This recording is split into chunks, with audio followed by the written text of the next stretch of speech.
language, such as Italian. Frame 48. Complete the following statement. The term color shade has meaning only when opposed to the term primary color. The term dialect has meaning only when opposed to the term. The answer is language. Frame 49.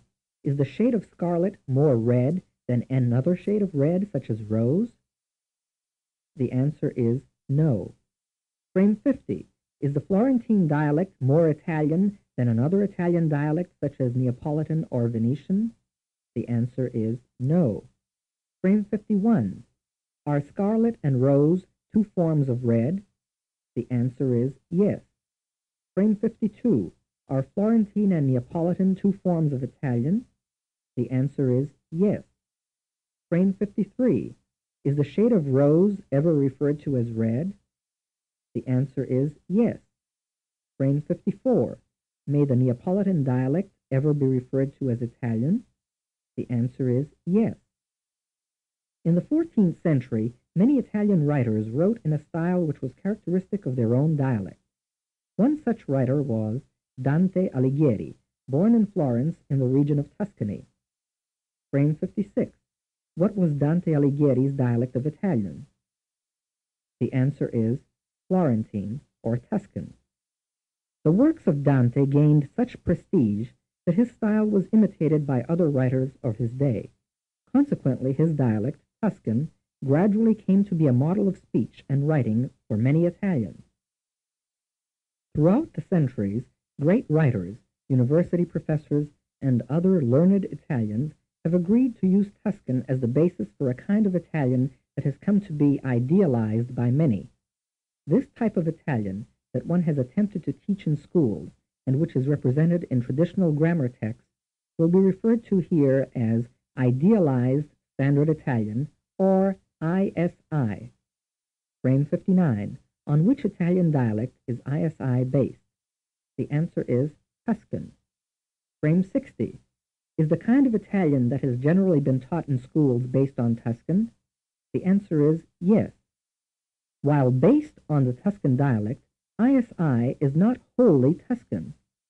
Throughout the centuries, the Tuscan dialect, as well as the other Italian dialects, has undergone certain changes in matters of phonology, vocabulary, and grammar. These changes have not all been incorporated in ISI. On the other hand, ISI contains certain features of phonology, vocabulary, and grammar which belong to Italian dialects other than Tuscan. Frame 62. Is ISI wholly Tuscan? The answer is no. Frame 63. Are all the features of Tuscan found in ISI? The answer is no. Frame 64. Does ISI contain non-Tuscan features? The answer is yes. Frame 65. Have other Italian dialects contributed to what is found in ISI? The answer is yes. With the unification of Italy in 1861 and the rise in prestige of the new capital, Rome, in 1870, the idealized speech of the cultured Roman has increasingly constituted a rival to Tuscan as the basis for ISI. A certain amount of controversy has thus arisen pertaining to the acceptability in ISI of certain linguistic features, the source of which is either Florence or Rome. Frame 67. Is ISI based primarily on the Roman dialect? The answer is no. Frame 68. Which Italian dialect still forms the basis for ISI? The answer is Tuscan.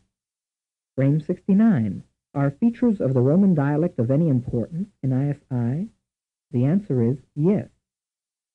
If one considers ISI, however, as an ideal speech type, approached more closely and more often by some Italian speakers than by others, one cannot deny that in practice nowhere is this ideal achieved with absolute exactness.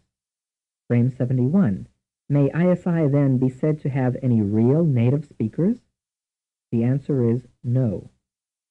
Italians striving to speak ISI will naturally pronounce ISI differently according to their regional dialect.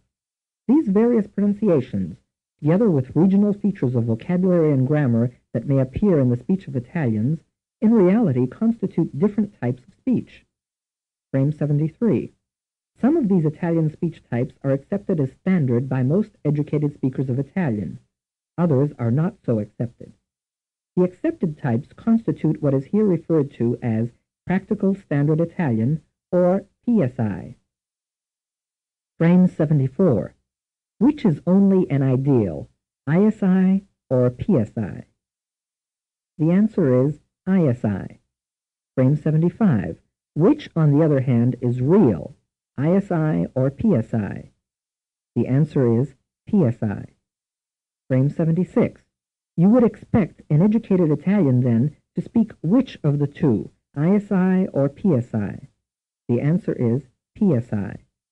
Frame 77. What would you expect two educated Italians from different parts of Italy to use in speaking with each other? The answer is PSI. Frame 78. Will the pronunciation of these two Italians be exactly the same? The answer is no. Frame 79. Will all the vocabulary and grammar used by these two Italians be necessarily identical? The answer is no. Frame 80.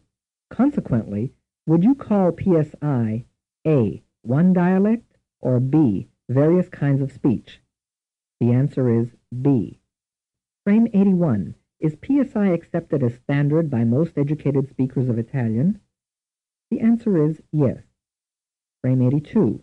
If ISI and PSI are standard forms of Italian, would it be appropriate to refer to any other kind of Italian speech as non-standard Italian or NSI? The answer is yes. Frame 83. Are there any native speakers of ISI? The answer is no. Frame 84. Are there any native speakers of PSI? The answer is yes. Frame 85.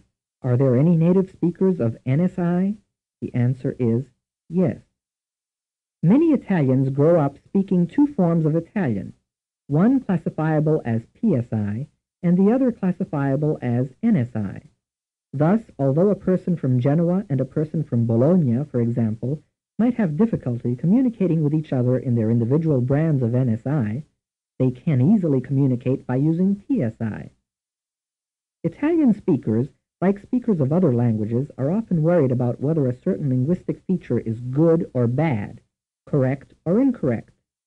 Since such terms are value judgments that mean different things to different people, it is probably more practical in language discussions to replace them with the terms idealized standard Italian, practical standard Italian, and non-standard Italian. A linguistic item may be perfectly correct or appropriate in NSI, but incorrect or inappropriate in PSI.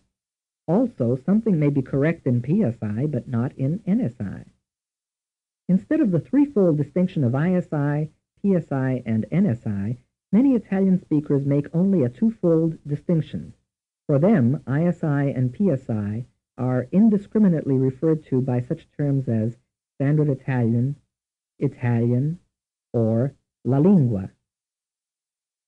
NSI they call non-Italian or dialects.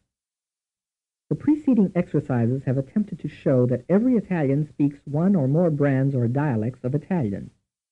Some of these dialects are standard, whereas others are non-standard. This course will try to teach the type of Italian referred to here as ISI, but only when the latter does not differ markedly from PSI.